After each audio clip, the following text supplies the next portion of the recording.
Bonjour les futurs enseignants, j'espère que vous allez bien. Comme vous avez découvert au niveau du titre de la vidéo, on va voir quelques techniques pour être un enseignant efficace. À la lumière des expériences que j'ai accumulées dans le domaine de l'éducation, soit au secteur privé, soit au secteur public, soit avec les adultes, les enfants ou les ados, ça veut dire primaire, collège et lycée. Donc, je vous présente ce que j'ai appris à la lumière de ces expériences. Donc, comme vous le savez parfaitement, l'apprentissage, l'éducation, c'est pas uniquement l'accumulation d'un ensemble de connaissances dans l'esprit de l'apprenant. C'est pas ça. Donc, l'éducation, c'est tout simplement, ou plutôt la construction des compétences relationnelles, des compétences communicationnelles, des compétences professionnelles, des compétences par rapport à l'environnement de l'apprenant. C'est ça l'éducation, c'est ça l'apprentissage. Donc, construire ces compétences. Permettre à l'élève, à l'apprenant de devenir un bon citoyen, au bout du compte. Donc, un apprenant qui peut confronter, qui aura la possibilité de confronter la réalité. D'accord? Donc, tout simplement, c'est ça l'apprentissage, c'est ça l'éducation, c'est ça l'enseignement d'une façon générale. Donc, pour moi, ce que je fais en classe, c'est ce que vous allez découvrir aujourd'hui. Donc, il faut toujours être devant l'apprenant. Il ne faut pas permettre à l'apprenant d'être loin de vous. C'est-à-dire, pour être un enseignant idéal, un enseignant efficace, premièrement, vous devez montrer aux élèves que vous êtes vraiment sérieux. Donc, les élèves doivent comprendre cela, doivent toucher cela au niveau de vos comportements, au niveau de ce que vous dites, au niveau de vos efforts.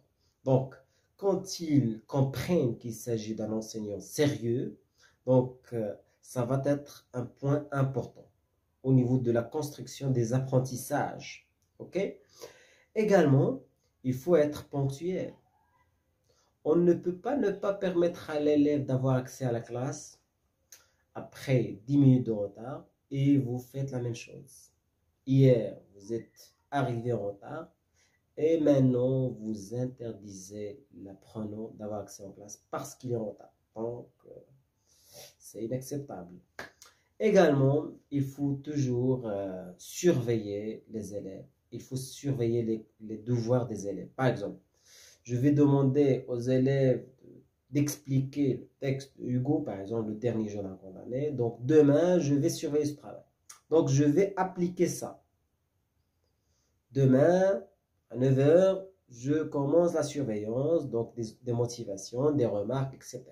C'est très important. Il faut encadrer les élèves. Il faut aussi montrer aux élèves ce qu'ils doivent faire. Parfois, on leur demande quelque chose.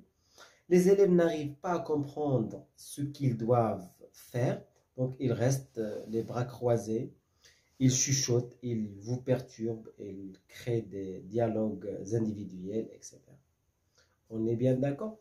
Donc, je donne un devoir à mes élèves en classe. Par exemple, rédiger un texte dans lequel vous décrivez votre lycée, votre établissement. Donc, monsieur, on n'a pas compris. Donc, je vous trace quelques pistes. Par exemple, je suis un élève de tronc commun au lycée Gustave Flaubert. C'est un lycée qui se situait au centre de notre ville, etc. Donc, je commence avec mes élèves de telle façon. Donc, pour permettre à ces apprenants de comprendre comment commencer, tout simplement. Donc, c'est très important. Donc, il faut rester devant les élèves. Parfois, ils auront besoin de certains adjectifs, de certains verbes, de certains adverbes, etc. D'accord? C'est très important pour la construction des savoirs, des apprentissages pour les élèves. Également, il faut avoir une volonté de travailler. Ils n'ont jamais une volonté d'accumuler l'argent parce que ce n'est pas une entreprise. c'est une éducation. C'est un domaine de l'éducation.